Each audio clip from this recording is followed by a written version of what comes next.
अस्सलाम वालेकुम everyone, welcome back to my YouTube channel digital Kashmala. I hope and pray कि आप सब लोग जहाँ कहीं भी होंगे खैरियत से होंगे।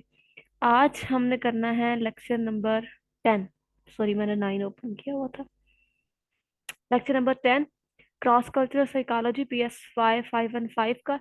और the lecture is cultural variations in parental support of children's play. Children play पे इस लेक्चर में हम बात करेंगे, ठीक है।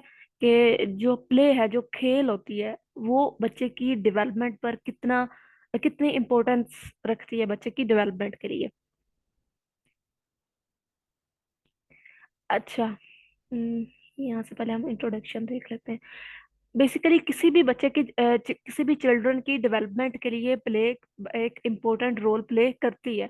अब प्ले के लिए डिफरेंट फैक्टर्स जो होते हैं कि कुछ फैमिलीज जो होती हैं या कुछ पेरेंट्स जो होते हैं वो इस चीज़ को पसंद करते हैं, और कुछ पेरेंट्स इस चीज़ को पसंद नहीं किया जाता कुछ पेरेंट्स की तरफ से।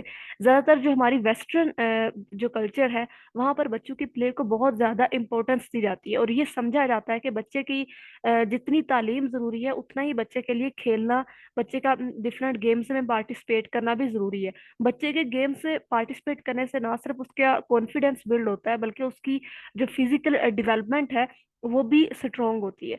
वो भी एक अच्छे तरीके से उसकी जो फिजिकल ग्रोथ है वो ग्रो करती है। अब यहाँ पर हमने इस लेक्चर में बेसिकली देखना क्या है कि अगर जो पेरेंट्स अपने बच्चों को इस चीज़ की इजाज़त नहीं देते, उस पे बच्चे के क्या इफेक्ट्स होते हैं, कि उन बच्चों में क्या फ़र्क है जो कि खेल कूद में हिस्सा लेते हैं, बजाय ये कि जो बच्चे खेल कूद में हिस्सा नहीं लेते, या किस किस्म के बच्चे जो हैं वो गेम्स वगैरह में पार्टिसिपेट्स नहीं कर सकते। यहाँ पर बात हो रही है, श्वार्ट्समैन ने ये कहा था कि जो चिल्ड्रन प्ले है, जो बच्चों का खेलना कूदना है, बच्चों का जो गेम्स में पार्टिसिपेट करना है, वो कुछ बच्चे ऐसे होते हैं कि जिनके पास उनके टॉयज मौजूद होते हैं। कुछ बच्चों के पास टॉयज मौजूद नहीं होते। जिन बच्चों के पास अपने प्राइवेट टॉयज मौजूद नहीं होते, वो बच्चे ज्यादा क्रिएटिव होते हैं। क्यों?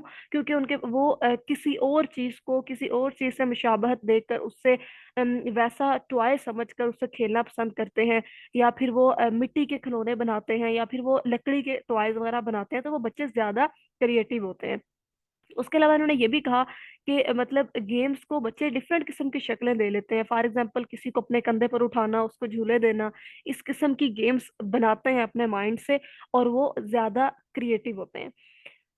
Socio cultural theories related to play. अब प्ले के रिलेटेड कौन सी सोशियो कल्चरल थ्योरीज हैं? सबसे पहले वाइगॉट्स्की ने जो थ्योरी पेश की थी, दैट इज ZPD। ठीक है, proximal development, zone of proximal development.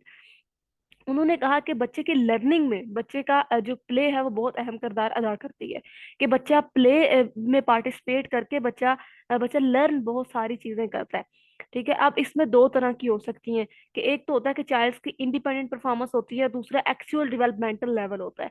अब चाइल्ड इंडिपेंडेंट परफॉर्मेंस क्या होती है? कि बच्चा मतलब खुद से खेल रहा है, इंडिपेंडेंटली खेल रहा है। जबकि एक्चुअल डेवलपमेंटल लेवल में तो क्या होता है कि वो किसी और इंसान के साथ खेल रहा है, किसी अडल्ट के साथ, कोई भी अडल्ट बच्चे के साथ एज अ पार्टनर खेल रहा है, और उसे साथ साथ गाइड भी कर रहा है, जिससे बच्चा बच्चा जो है वो बहुत सारी चीजें उस खेल से सीखता भी है। अब providing enough sport help and support so that child will not fail at the task. ठीक है, एक अगर बच्चों को एक इतनी हेल्प मिलती है कि वो अपने टास्क में फेल ना हो, या वो उस बच्चे को चैलेंज ना किया जाए, उसको स्कैफोल्डिंग कहा जाता है। अब यहाँ पर कुछ टर्म्स हैं। एक तो स्कैफोल्डिंग होगी जो मैंने आपको बताया, उसके बाद है मीजो सिस्टम। मीजो सिस्टम क्या होती है? कि घर और स्कूल के दरमियान एक लिंक को मीजो सिस्टम कहा जाता है। मतलब एक ऐसा इन्वायरमेंट जिसके अंदर घर आता है और स्कूल आता है। अब ये दो अलग किस्म के इन्वायरमेंट है, जब इनको आप आपस में लिंक करेंगे तो that is called mesosystem. अब ये लिंक कैसे होते हैं? हमें पता है कि एक ही जो बच्चा है वो स्कूल भी जाता है, वो घर में भी रहता है। स्कूल में उसके टीचर्स जैसा उसे कहते हैं वो वैसे करता है, जबकि घर में आकर वो अपने पेरेंट्स पर डिपेंड करता है, जैसे उसका पेरेंट्स चाहेंगे वो वैसे करेगा। अगर तो बच्चे का स्कूल का जो टीचर है वो इस चीज मतलब वो उसके लिए ये उस टीचर के लिए ये इम्पोर्टेंट है कि बच्चा प्ले में पार्टिसिपेट करे, डिफरेंट किस्म की एक्टिविटीज में पार्टिसिपेट करे, लेकिन उसके पेरेंट्स ये बात पसंद नहीं करते। जब इस तरह के कुछ आप कह लें कि बैरियर्स आ जाते हैं बच्चे के एक इन्वायरमेंट के अंदर, तो वो फिर मसला करते हैं। एक्सो सिस्टम अब क्या हो गया, मीजो सिस्टम हो गया स्कूल होम और स्कूल का लिंक। जबकि एक्सो सिस्टम क्या होता है कि कोई भी सेटिंग, कोई भी ऐसी सेटिंग जो कि बच्चे बच्चे की ग्रोथ पर अफेक्ट हो रही है, वो इनडायरेक्टली हो रही है या डायरेक्टली हो रही है। अब इस सेटिंग में आ जाता है कि for example parents work place, ठीक है, बात कर ऐसी कुछ पेरेंट्स की जो वर्क प्लेसेस होती हैं वो भी इफेक्ट कर रही होती हैं किसी भी बच्चे पे, क्योंकि उसका वहां पर आना जाना होता है, या पेरेंट्स की वर्क प्लेस ही उनका घर होता है, या उससे पेरेंट्स के डिफरेंट कोलीग से मिलना, या मतलब जिस किस्म की वर्क प्लेस होगी वो कुछ बच्चों पर अफेक्ट हो रही होती है, जो बच्चे उस वर्क प्लेस पर जिन बच्चों का मतलब आना जाना रहता है। माइक्रो सिस्टम क्या होता है? माइक्रो सिस्टम एक ब्रॉडेस्ट लेवल है इन्फ्लुएंस का, जो कि बच्चे की लाइफ में इन्फ्लुएंस होती है, जिसमें आप कह लें कि आपकी कल्चरल वैल्यूज और सोसाइटल आइडियोलॉजीज होती हैं। हमें सबको पता है कि हमने ये पढ़ा भी कि कल्चर वैल्यूज और मॉरल के मुताबिक इंसान जो है वो ग्रो करता है। वही एक माइक्रो सिस्टम होता है इंसान की लाइफ का, ठीक है, जो सबसे ज्यादा इंसान की जिंदगी पर इन्फ्लुएंस कर रहा होता है। अब in term of cultural importance of play में हर एक सोसाइटी का मतलब एक डिफरेंट व्यू होगा बच्चे के खेलने के बारे में। कुछ सोसाइटीज में ये पसंद किया जाता होगा, प्रोटेक्ट किया जाता होगा इस चीज को, जबकि कुछ सोसाइटीज में ऐसा नहीं होता होगा।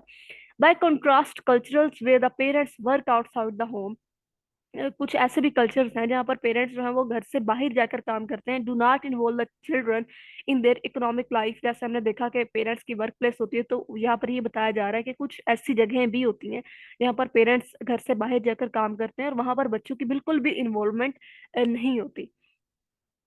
Cultural variations in parental roles in play, अब यहाँ पर भी वही बात हो रही है जो मैंने आपको ऊपर सारी बताई कि पेरेंट्स का क्या रोल होता है किसी भी बच्चे के प्ले में। कि कुछ पेरेंट्स होते हैं वो बहुत स्ट्रिक्ट होते हैं, वो कहते हैं कि सिर्फ पढ़ाई करें, खेलना कूदना बिल्कुल भी नहीं है। वो अपने बच्चे को ऐसे पंक्चुअल बना के रखते हैं कि बस पढ़ना ही है और कोई जिंदगी में कोई काम नहीं है। लेकिन कुछ जो पेरेंट्स होते हैं वो इस चीज को समझते हैं कि बच्चे का प्ले में पार्टिसिपेट करना भी कितना जरूरी है उसकी मेंटल हेल्थ के लिए, उसकी फिजिकल हेल्थ के लिए, उसकी फिजिकल डेवलपमेंट के लिए, ठीक है। और फिर जैसे मैंने पहले भी आपको बताया कि वेस्टर्न में इस चीज पर ज्यादा फोकस किया जाता है। अब कल्चर, यहाँ पर एक टर्म यूज हो रही है कल्चर लीवे। कल्चर लीवे क्या है हमारे पास के, एक किसी भी इन्वायरमेंट को एक्सप्लोर करने का फ्रीडम, ठीक है। ये मतलब इस इम्पोर्टेंट कंपोनेंट है कि आप किसी भी आप चिल्ड्रन जो आपका बच्चे की एक खेल है उसके लिए आप एक कल्चरल स्पोर्ट उसको मिलनी चाहिए, ठीक है। मतलब जो एक पेरेंटल स्पोर्ट होती है बच्चे के प्ले के फ्रीडम की भी और उसके टाइम की भी, कि आप उसको टाइम भी दे रहे हैं, आप उसको फ्रीडम भी दे रहे हैं कि वो अपनी प्ले में पार्टिसिपेट करे। तो ये एक आपका कह सकते हैं प्लस पॉइंट है, कल्चरल लीवे है कि आपको एक कल्चरल सपोर्ट मिल रही है जिसमें आपके पेरेंटल सपोर्ट भी शामिल है, आपको कंप्लीट फ्रीडम है, टाइम फ्रीडम भी है, ठीक है। मोस्टली सोसाइटीज में जहाँ पर चिल्ड्रन जो होते हैं अब काम करते हैं अपनी फैमिलीज को सपोर्ट करने के लिए, जहाँ पर आप कह सकते हैं कि फाइनेंशियल प्रॉब्लम्स होते हैं, तो उन्हें अपनी फैमिलीज को सपोर्ट करने के लिए काम करना पड़ता है स्टडीज के साथ। तो फिर यही होता है कि वो स्टडी करते हैं, या उसके साथ अगर बहुत सारे बच्चे तो स्टडी भी नहीं कर पाते, ठीक है, और वो सिर्फ काम करते हैं अपनी फैमिली को सपोर्ट करने के लिए। कुछ स्टूडेंट्स जो कि काम करते हैं स्टडी भी करते हैं, तो उनके लिए उनकी जिंदगी में खेलना मतलब इतना निग्लेक्ट हो जाता है कि उन्हें कभी इस चीज का ख्याल ही नहीं आता, या अगर वो सोचे भी तो उन्हें इस चीज का मौका ही नहीं मिलता। एक तो प्रॉब्लम ये भी है। एंड द अदर वन इसके जो हमारे एडल्ट के बिलीव्स ये हैं कि जो हमारे पेरेंट्स हैं वो बच्चों के साथ खेलना पसंद नहीं करते, ठीक है। कुछ मदर्स ऐसी होती है उन्हें लगता है कि, हमने देखा भी होगा अक्सर हमें कहा जाता है नहीं नहीं मैं कैसे खेलूं, आप खुद खेलें। बच्चों की खेल में पार्टिसिपेट नहीं करते जो मदर्स हैं मोस्टली, क्योंकि फादर की तो आपको पता है कि ड्यूटीज होती हैं कि उन्होंने जॉब पे जाना होता है, मदर बच्चे के साथ ज्यादा टाइम स्पेंड करती हैं। इसलिए आई थिंक यहाँ पर मदर की बात हो रही है। उसके बाद यहाँ पर एक रिसर्च बताई जा रही है कि जो मैक्सिकन मदर्स हैं वो कम इन्वॉल्व होती हैं अपने बच्चे की गेम में, जबकि जो अमेरिकन और तुर्किश मदर्स हैं वो कंसीडर करती हैं कि वो इस चीज बच्चे की प्ले में शामिल हो सकें और उसके बिहेवियर को मतलब ठीक तरह से मैनेज कर सकें। ये सारी रिसर्चेस बताई हुई हैं, स्टडीज बताई हुई हैं, पढ़ लीजिएगा। फिर इसके बाद इस सारी चीजों को पढ़ने के बाद जो हम कंक्लूड करते हैं वो हमें एक चीज की समझ आती है कि किसी भी बच्चे के लिए सीखने के लिए और उसको अपनी एक वर्ल्ड में इंगेज करने के लिए प्ले बहुत ज्यादा जरूरी होता है। अब यहाँ पर बात हम करेंगे पेरेंटल एक्सेप्टेंस रिजेक्शन के बारे में, जिसका इंट्रोडक्शन तो आपको पता है कि एक इंटरपर्सनल जो रिलेशनशिप होता है किसी भी आप कह लें कि इंटरपर्सनल रिलेशनशिप डेवलप जो अनपैरेलल होगा किसी भी ह्यूमन के लिए। वो अगर किस एज का है, किसी भी जेंडर का है, रेस का है, किसी भी कल्चर का है, किसी भी सोशियो इकोनॉमिक स्टेटस का, तो हर किसी का जो इंटर पर्सनल रिलेशनशिप है, उसकी डेवलपमेंट, उसका आपस में रिलेशनशिप, वो एक दूसरे से डिफरेंट होता है, अनपैरेलल्ड होता है। लेकिन ये जो एक पेरेंटल चाइल्ड रिलेशनशिप है, इसमें जो पेरेंटल एक्सेप्टेंस और पेरेंटल सॉरी रिजेक्शन है, ये आप कह सकते हैं कि बच्चे की साइकोलॉजिकल फंक्शनिंग और डेवलपमेंट दोनों के लिए, अब वो फिर चिल्ड्रन है या अडल्ट है, उस पर मतलब बहुत ज्यादा अफेक्ट करती हैं। अब सबसे पहले तो हम देखेंगे कि पेरेंटल एक्सेप्टेंस क्या होती है। पेरेंटल एक्सेप्टेंस क्या होगा, कि पेरेंटल एक्सेप्टेंस रिजेक्शन थ्योरी क्या होगी, कि जिसके अंदर हम प्रिडिक्ट करेंगे और एक्सप्लेन करेंगे मेजर कॉजेस को, कॉन्सिक्वेंसेस को, कोरिलेट्स को, कि पेरेंटल एक्सेप्टेंस के क्या कॉजेस कॉन्सिक्वेंसेस हैं या रिजेक्शन के क्या हैं। अब जो पेरेंटल एक्सेप्टेंस क्या होता है, पेरेंटल एक्सेप्टेंस में होता है कि जिसमें पेरेंट्स फुली कंप्लीटली तौर पर अपने बच्चे को एक्सेप्ट करते हैं, ठीक है, उसके लिए वार्मथ फीलिंग्स रखते हैं, उसको लव एक्सप्रेस करवाते हैं, उसके लिए मतलब हर किस्म की उसकी आप कह सकते हैं कि उसको पूरा पूरा टाइम दिया जाता है, उसको कंप्लीटली फुली फ्रीडम दिया जाता है। फ्रीडम इन सेंस कि आप कह लें कि एक हद तक, लेकिन आप एक फ्रीडम मिलना ही आप उसको कह सकते हैं कि बच्चे को एक इन्वायरमेंट में एक फ्रीडम दिया जाता है, जो वो चाहता है उसे सपोर्ट किया जाता है, उसके गोल्स में उसका साथ देते हैं, उसकी प्ले में पार्टिसिपेट करते हैं। That is fall under the parental acceptance theory. अब आप खुद सोचें कि जिस बच्चे को इतनी ज्यादा फैसिलिटीज मिलेंगी, उस बच्चे का बिहेवियर कैसा होगा, उस बच्चे की फिजिकल डेवलपमेंट कैसी होगी, क्या उस बच्चे की फिजिकल डेवलपमेंट और बिहेवियर उस बच्चे से मुख्तलिफ नहीं होगा जिस बच्चे को ये सब कुछ नहीं दिया जाता, जो कि पेरेंटल रिजेक्शन में होता है। कि पेरेंटल रिजेक्शन में क्या होता है कि पेरेंट्स अपने बच्चे को एक्सेप्ट नहीं करते, अपने बच्चों को निग्लेक्ट कर देते हैं, अपने बच्चों को टाइम नहीं देते।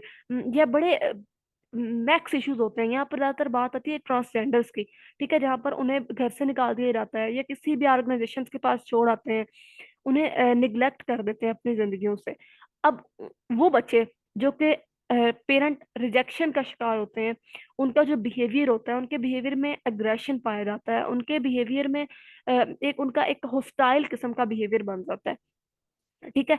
उनका बिहेवियर, उनकी बिहेवियर, उनकी सोच, उनकी फिजिकल डेवलपमेंट बिल्कुल चेंज होती है पेरेंटल एक्सेप्टेंस वाले बच्चों से। यहाँ से हमें फिर चीजें समझ आती हैं कि ये सब चीजें कितनी ज्यादा इंपॉर्टेंट होती हैं किसी भी बच्चे के लिए। उनकी पर्सनैलिटी ही उस तरह से डेवलप नहीं होती। पीआर थ्योरीज, पर्सनैलिटी सब थ्योरी में हम अभी यही चीजें डिस्कस करेंगे जो मैंने आपके ऊपर भी की, कि जिस बच्चे को एक किस्म की कंप्लीट एक्सेप्टेंस मिलेगी, उस बच्चे की पर्सनैलिटी एक स्ट्रॉन्ग और एक कॉन्फिडेंट पर्सनैलिटी बिल्ड होगी। उस बच्चे की फिजिकल डेवलपमेंट बड़ी जल्दी ग्रो करेगी, और उस बच्चे का आप कह सकते हैं कि मतलब जो एक अटैचमेंट फिगर है अपने पेरेंट्स के साथ, वो और किस्म का होगा, एक अटैचमेंट बॉन्ड होगा।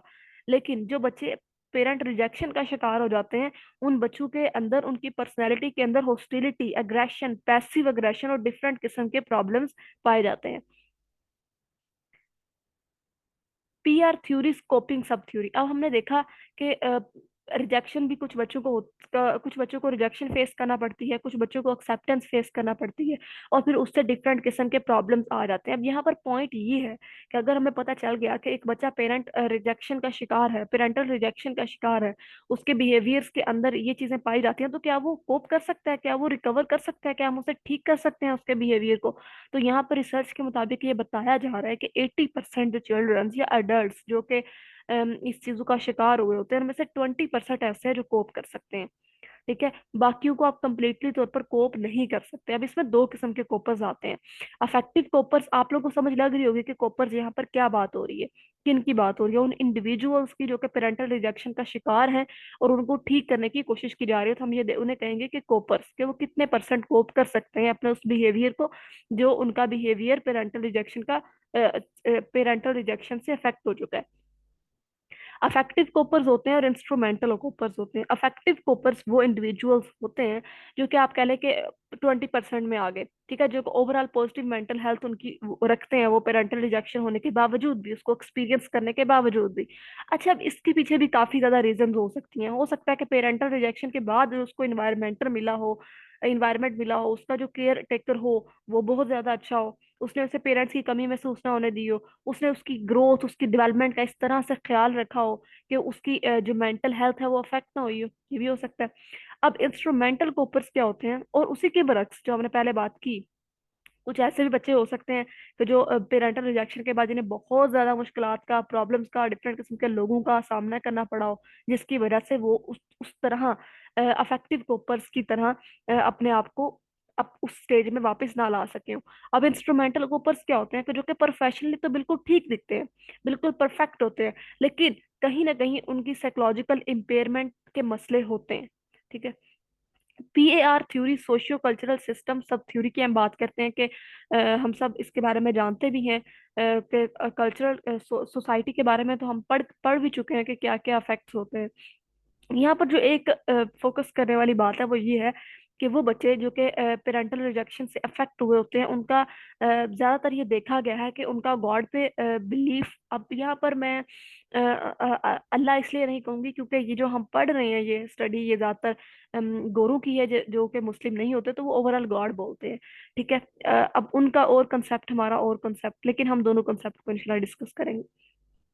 अच्छा, मीन्स दैट के उनका जो बिलीफ है वो गॉड पर कम होता है, जो बच्चे पेरेंटल रिजेक्शन का शिकार होते हैं। क्योंकि मुझे लगता है कि इसलिए होता होगा कि अगर हम यहाँ पर नॉन मुस्लिम्स की बात करें, तो उनके पास तो कोई एक उम्मीद नहीं है ना, तो उन्हें लगता होगा कि हम इतने ज्यादा मुश्किलात का शिकार है, तो गॉड कुछ कर क्यों नहीं रहे, हेल्प नहीं कर रहे, या क्यों मेरे ही माँ बाप इस दुनिया से क्यों चले गए, या मेरे ही माँ बाप ने मुझे अपनी लाइफ से निगलेक्ट क्यों किया। उनका जो बिलीफ है वो गॉड पर कम होता है, वो स्पिरिचुअल बिलीफ कम होता है।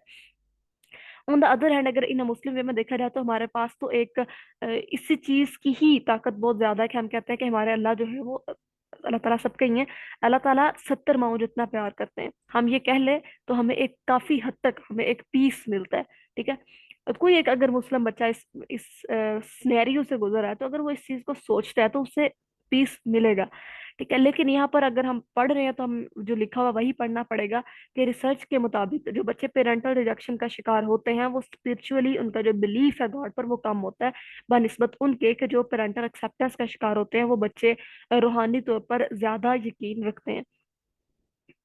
अब कुछ कॉन्सिक्वेंसेस क्या हम देख लेते हैं पेरेंटल एक्सेप्टेंस रिजेक्शन के। आई थिंक वीडियो काफी लेंथी होगी, तो ये बेसिक सी टर्म है, सबको पता है, डिप्रेशन, जिसके अंदर आप क्लिनिकल और नॉन क्लिनिकल डिप्रेशन भी आ जाता है। कुछ डिप्रेशन को ट्रीटमेंट करने के लिए मेडिसिन वगैरह देनी पड़ती हैं, कुछ को आपकी काउंसलिंग से ही डिप्रेशन से निजात मिल जाती है। बिहेवियरल प्रॉब्लम्स हो जाते हैं जिसके अंदर आप कह लें कि डिफरेंट किस्म के डिसऑर्डर्स, एक्सटर्नलाइजिंग बिहेवियर, डेलिक्वेंसी, और कुछ अडल्ट क्रिमिनलिटी के वो बच्चे मोस्टली देखा जाता है कि जो क्रिमिनल एक्टिविटीज में इन्वॉल्व हो जाते हैं। जब उनकी हिस्ट्री देखी जाती है तो पता चलता है कि उनको कोई गाइड करने वाला नहीं था, उनकी कोई अच्छी तरबियत करने वाला नहीं था, ये वो पेरेंट रिजेक्शन चाइल्ड थे। थर्ड वन इसका सब्सटेंस अब्यूज, वो मोस्टली इस तरह के बच्चे जो हैं वो अल्कोहल या ड्रग अब्यूज का शिकार हो जाते हैं। आगे कुछ मेजरिंग की बात हो रही है, मतलब आप देख लीजिएगा। साइकोलॉजिकल स्टडीज के मुताबिक उन्होंने देखा कि अगर हम रिपोर्ट करें इस चीज को, पेरेंटल एक्सेप्टेंस और रिजेक्शन को, तो हम किस तरह से कर सकते हैं, स्टडी करें अगर हम इस चीज को, तो क्वेश्चनर होता है, आप क्वेश्चन आंसर्स करते हैं, एंड द अदर वन इसके आप इंटरव्यूज करते हैं अडल्ट्स के साथ, पेरेंट्स के साथ, चिल्ड्रन के साथ, और फिर आप उस बिहेवियर को ड्रा करते हैं, ऑब्जर्व करते हैं कि बच्चे की पेरेंट्स के साथ क्या इंटरेक्शन है। यहाँ पर हमारा लेक्चर एंड होता है। आई होप कि आप लोगों का कॉन्सेप्ट क्लियर हो गया होगा, मेरी कोशिश होती है बस आप लोगों का कॉन्सेप्ट क्लियर हो जाए, हाईलाइटेड चीजें आपको मिल जाए, आप वहां से MCQ तो पहले तैयार कर लें तो आपका अच्छी तैयारी हो जाए। अगर आप लोगों को लेक्चर समझ आया तो मेरे चैनल को मस्त सब्सक्राइब करें, वीडियो को लाइक करें, शेयर करें, कमेंट करें। अपना बहुत सारा ख्याल रखें। खुदा हाफिज।